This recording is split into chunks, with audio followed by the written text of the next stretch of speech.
she understands and the President understand the importance of family. That is the fundamental bedrock of this country. And if we don't do more work to strengthen the family, the future of our nation is less secure. And it's good timing to be here as you salute her work on joining forces and supporting military families, as the coming week will signal the end of combat operations and the end of the war in Iraq.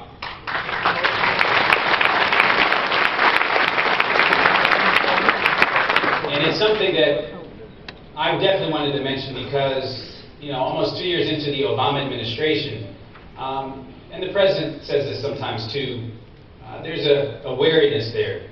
Some of the excitement that you saw in 2007 and 2008 might be wearing off. Some people might be giving into cynicism and a feeling that nothing's been accomplished.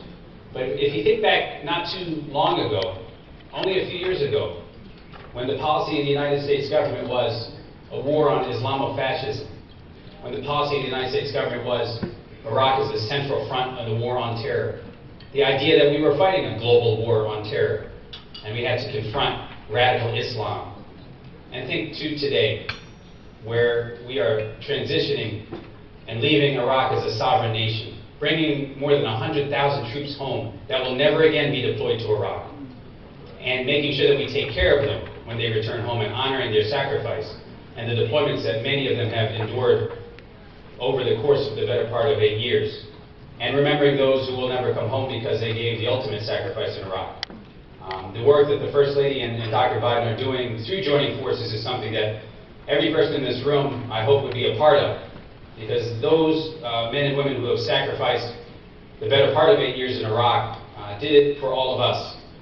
And whether you're an employer who can offer them a job, someone who can offer them a meal, someone who can help them as they transition back into civilian life, someone who can simply comfort them as they reintegrate with their families coming home, I hope that you would follow her lead and follow Dr. Biden's lead and welcome them with open arms as we honor their sacrifice.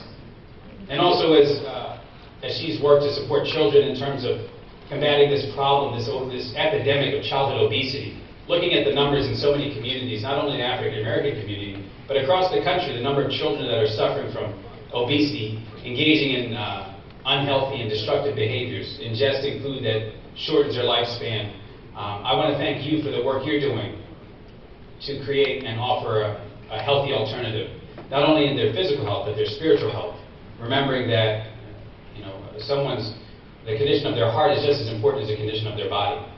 And I would also say that, as I take my seat, I hope that you know the President and the First Lady's commitment to not only our veterans and our children extends to the American Muslim community.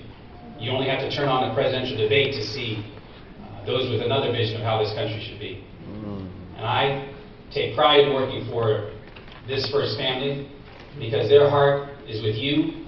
Their heart is with all people who, at one point in our history or another, have been pointed to as the other, or as un-American, or as not part of this American family. They are you, and you are them.